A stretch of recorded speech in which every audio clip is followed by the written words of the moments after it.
네, 안녕하십니까. 신지식인 정인태입니다. 저는 국립한국복지대학교 특임교수를 역임했습니다. 간병인 90%는 중국인이다 라는 거예요. 비자 자격 완화해야 한다. 이 목소리가 나오고 있는데요. 한번 보도록 하겠습니다. 네, 그래서 지금 외국인 전문 인력을 확대해야 한다. E7 비자 규정을 완화해야 한다. 그래서 우리가 E7이다 그러면 이제 특정활동 비자인데요. 이 특정활동 비자의 규정을 완화해야 한다. 현재까지는 특정활동 비자를 받으려면 외국인이 연봉 3,200만 원을 받아야 되는데 이거를 2,400만 원으로 낮춘다. 이렇게 하는 거죠. 그러니까 최저 연봉이 3,200만 원이니까 높죠. 그러니까 고용이 좀 쉽지가 않은 겁니다. 이렇게 만들어 놨는데 이걸 2,400만 원으로 낮추겠다 이런 얘기를 하고 있는 거고요. 간병인 구하기 힘들다. 외국인 취업 허용 비자를 확대해야 한다. 이렇게 얘기를 하고 있어요.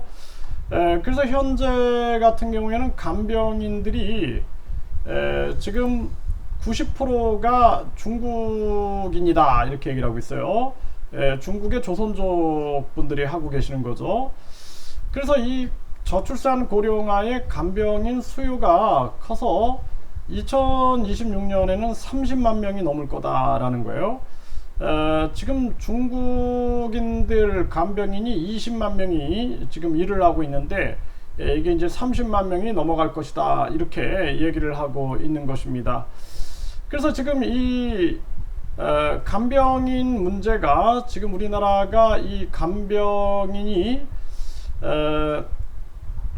간병인 종사자가 2017년에는 16만이었는데 지금 2021년에는 27만 명이다라는 거예요. 27만 명. 27만 명인데 이제 2년 후에는 2026년 그러니까 4년 후에는 30만 명.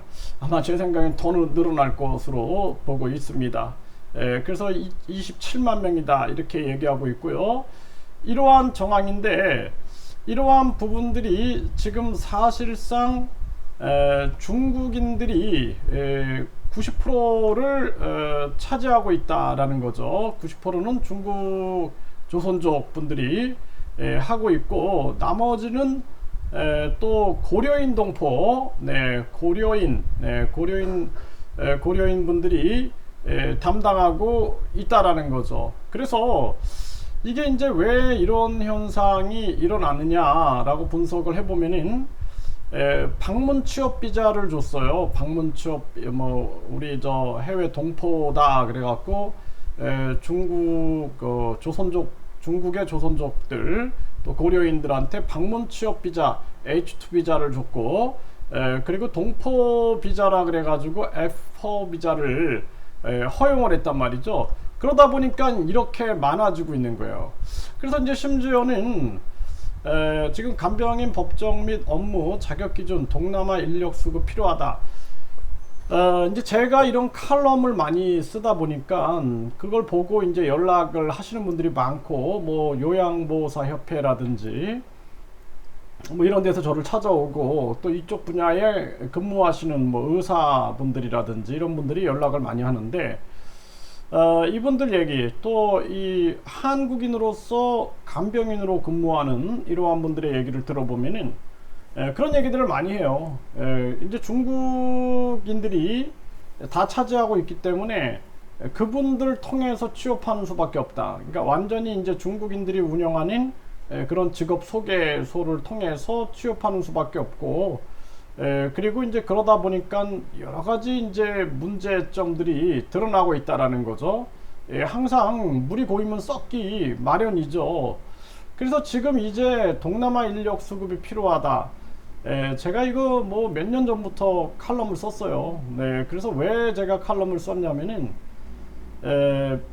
미얀마라든지 뭐 라오스라든지 캄보디아라든지 베트남 이런 데 보면은 이미 일본 같은 경우에는 일본어 학원들이 굉장히 많고 그래서 일본어를 가르쳐 가지고 이 사람들이 사실상 일본으로 가 가지고 일본어 어느 정도 능력이 되면은 취업을 쫙 시켜주는 거예요. 이런 시스템이 갖춰져 있는 거예요. 그래서 50만 명을 동남아에서 확보해서 데려가겠다 이런 얘기를 했어요. 근데 이제 한국도 당연히 저출산 고령화 문제가 해결이 안 되잖아요. 해결이 안 되고 이 공무원들 정치인들이 쇼만 하지 실질적 해결 의지가 없고, 그러다 보니까 한국도 이런 문제가 크게 터진다. 그래서 제가 이제 한국어를 외국인들한테 가르치면서 그러한 정책 제안들을 많이 했죠. 그래서 이제 이때 이런 얘기들을 많이 했고, 지금처럼 동포 비자라든지 F4 동포 비자라든지 또는 이 방문 비자, H 비자뿐만 아니라 사실상 확대해야 된다라는 거예요. 확대해가지고 뭐 외국인 근로자 비자인 E9 비자라든지 또는 뿐만 아니라 국내에 유학생들이 많아요. 그래서 제가 그 유학생들을 이게 이제 시간제로 이게 혼자서 24시간 근무한다라는 건 있을 수 없는 일이에요. 너무 힘든 일이고, 그래서 이분들이 사실상 시간제로 뭐 외국인 유학생이라든지 이거 대폭 확대해야 됩니다. 지금 비자를 뭐 거주 비자라든지 한국에 있는 거주 비자를 가지고 있는 사람, 또 유학생 비자를 가지고 있는 사람, 근로자 비자를 가지고 있는 사람, 이런 사람들로 확대를 하고, 그거로도 문제 해결이 안 된다 그러면 해외에서 우리가 간병인 비자를 만들면 돼요. 간병인 비자를 E7 비자, 그러니까 특정활동 비자로 만들어 가지고 그래가지고 뭐 동남아 국가에 뭐 예를 들어서 간호학과 학생이라든지 간호학과를 뭐 1년 이상 공부한 학생들 또는 간호학과 졸업자들, 이런 사람들을 올 수 있게끔 만들어주는 시스템. 일본이 결국에는 또 이런 방법이 또 좋아요. 대학에 보면은 어학원이 있습니다. 우리나라 한국의 대학들의 어학원이 있어요. 그리고 그 대학들에 보면 평생교육원이 있어가지고 거기서 간병인 교육도 시킵니다. 이렇게. 그래서 대학들이 이 어학생들을 모집해가지고 어학 플러스 그 다음에 간병인 교육을 같이 시키는 거예요. 그래가지고 국내에서 어느 정도 실력이 되면은 바로 간병인으로 취업할 수 있는 길을 열어주는 겁니다. 일본이 그런 방식을 선택을 했어요. 왜 그랬냐면은 일본어 강사를 예를 들어서 동남아 국가에서 일본어 강사를 통해서 언어를 가르쳐 갖고 수급하는데 한계가 있었어요. 시간도 많이 걸리고 일본어 강사 수급도 어렵고 언어 능력도 빨리 향상이 안 되는 거예요. 그러니까 어떻게 했냐면은 일단 일본으로 가서 어학연수를 받아라. 그래서 어학 능력이 어느 정도 되면은 취업할 수 있는 길을 열어주는 겁니다. 이게 사실상 가장 좋은 방법이다. 저는 그렇게 생각해요. 그리고 이러한 부분들이 이 간병인 이 부분에 대해서 저한테 많은 사람들이 자문을 구하는데 저는 이게 어떤 특정인들이 이익을 보는 그러한 시스템으로 가는 게 아니라 이 문제를 해결하는데 시스템으로 가야 된다. 저는 그렇게 생각을 합니다. 그래서 의료관광 비자 장사 의사 무더기 기소, 이게 이제 뭐 의료관광 비자 할 때도 의사들이 부정 서류를 발급해 갖고 이 비자 장사를 하는 경우가 있다라는 거죠. 브로커들하고 연결해 가지고 이런 게 있으면 다 망치는 거예요. 이렇게. 그래서 여기도 보면은 해외 공간 영사가 돈 받고 비자 장사하다 걸렸죠. 네, 그리고 뇌물 받고 비자 장사, 법무부 직원 영장, 이런 일이 생기면은 다 망하는 거예요. 비자 장사 출입국 직원 영장, 그쵸? 이제 보니까 다짜고짜 사장님 얼마 줄 거야? 불법 체류자의 을질 시작됐다. 불법 체류자가 40만이니까 불법 체류자 없이는 우리가 운영될 수 없는 그런 분야가 많다라는 거죠. 특히 시골에 외국인 농촌에서 농어촌에서 일하는 사람들, 이러한 문제들. 그런데 이제 자고 나면 없어지고 계절 근로자들의 무단 이탈이 확대되고 단체 여행을 와서 잠적을 해버리는 거죠. 불법 체류 통로된 제주도 이러한 얘기 나오죠. 네, 그리고 5명 중 1명 연락 두절, 외국인 무단 이탈 끊이지가 않는다, 이러한 얘기들을 하고 있는 것입니다. 그래서 이러한 문제들이 심각하게 진행되고 있다. 그래서 우리가 이제 이 문제를 해결하기 위해서는 다각도로 전개해야 된다는 거예요. 다각도로. 그래서 공무원들 비자 비리를 끊어내고, 그래서 아까 제가 말씀드렸던 것처럼 E7 비자로, 특정활동 비자로 동남아에서 간호학과 또는 이 간호의료 관련된 1년 이상 수료한 사람들을, 그 사람들을 들여오되 한국에서 한국어 교육을 받고 준비할 수 있게끔, 그런 사람들은 이제 한국어 교육을 뭐 한 1년 정도 받으면은 어느 정도 의사소통이 될 겁니다. 그러니까 이제 그 정도면은 이제 우리나라 한국어 능력 시험에서 한 3급 정도, 3급 정도를 받은 사람으로 규정하면 될 것 같아요. 그렇게.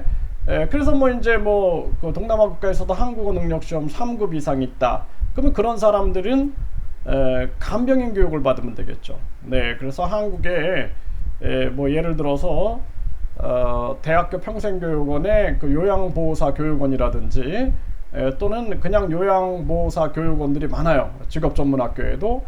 그런 데서 교육을 뭐 간병인 교육 뭐 6개월이면 6개월, 이렇게 3개월이면 3개월 규정을 져가지고 그렇게 받으면 되는 거죠. 그래서 이제 뭐 동남아 현지에서 한국어 교육과 간병인 교육을 한 다음에 들여온다, 이럴 경우에는 아마 굉장히 일본의 사례를 제가 들어서 봤을 때는 언어 습득 능력이 떨어지게 되고 또 각종 비자 비리가 일어날 수 있는 부분들이 많습니다. 그렇기 때문에 뭐 E7 비자를 통해서 그쪽에 어느 정도 자격이 된 사람들을 바로 들여오는 방식, 그리고 한국어 교육을 한국에서 받고 3급 정도 받으면은 취업을 시켜주는 시스템, 일본식으로 이러한 시스템을 도입하는 것이 바람직하고, 국내에서도 뭐 결혼 비자를 가지고 있는 사람들, 또 거주 비자를 가지고 있는 사람들, 또 영주권을 가지고 있는 사람들, 이런 사람들이 다각도로 근무할 수 있는 그러한 체계, 그것도 모자르면은 이제 외국인 근로자 비자를 가지고 있는 사람들이 이쪽 분야에 한국어 교육과 간병인 교육을 받아가지고 취업할 수 있는 그러한 구조를 만들어내는 거죠. 뿐만 아니라 또 한국 유학생들이 아르바이트, 방학 때도 아르바이트하고 시간제 아르바이트가 가능하니까 아르바이트 분야를 열어주게 되는 거죠. 이러한 부분들.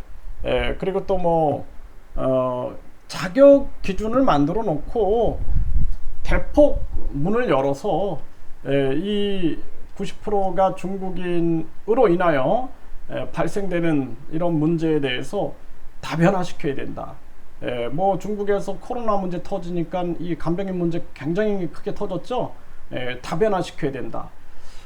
그래서 제가 이런 분야에 대해서 연구를 많이 했어요. 그래서 한 번은 캐나다에서 동남아 국가에 와가지고 캐나다 사람들이 이렇게 영어 학원을 만들어 놓고 영어 교육을 시켜가지고 이 간병인으로 데려가는 거예요. 캐나다, 뭐 독일, 이러한 일들이 많고, 제가 시골까지 다니면서 그런 것들을 많이 분석을 했어요. 분석을 했기 때문에 이 분야에 대해서는 제 조언을 좀 들으면은 이 본질적인 문제를 해결할 수 있다, 이렇게 말씀을 드립니다.